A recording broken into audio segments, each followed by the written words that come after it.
Ursula and Dan and Patience have made a big impact in pastors and mine, and particularly Evie, because Evie, lived here with us, and we spent a lot of time together. And so these are some words from Psalm 116, starting at 12. What I think that maybe she's saying in heaven now.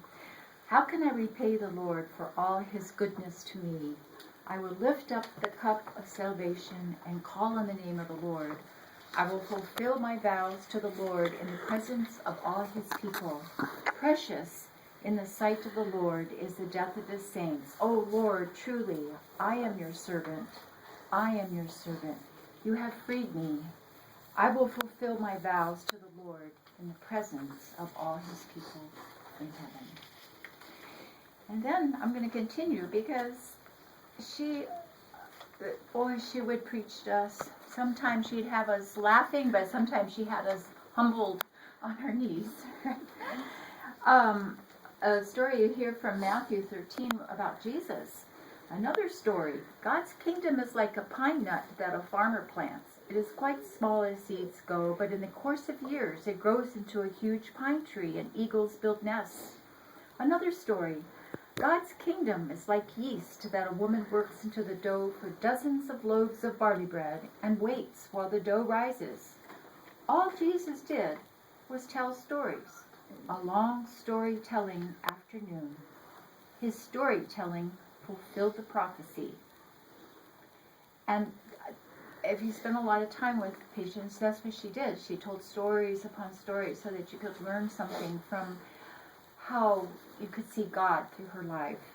And I'm not sure if everybody knows, but her husband and your dad and mom wrote a book, because they lived in these countries that you couldn't speak about Jesus and you couldn't speak about God. So they wrote a child's primer book that told stories, stories about how to be good, how to behave yourself, how to love your neighbor, how to be kind and thoughtful and grateful. And that's what they used in the schools. And it was wonderful, because they couldn't talk about God or faith. And so one of the stories I remember her telling us, and Mother Teresa used to quote this a lot too. So one night a man came to our house to tell me that a Hindu family, a family of 8 children, had not eaten anything for days. They had nothing to eat. I took enough rice for a meal and went to their house. I could see the hungry faces, the children with their bulging eyes. The sight could not have been more dramatic. The mother took the rice from my hands, and divided it in half and went out. When she came back a little later, I said, "Mom, where did you go? What did you do?" She said, "They are also hungry." They were the people next door, a Muslim family with the same number of children to feed, and who did not have any food either. That mother was aware of the situation. She had the courage and the love to share her meager portion of rice with others.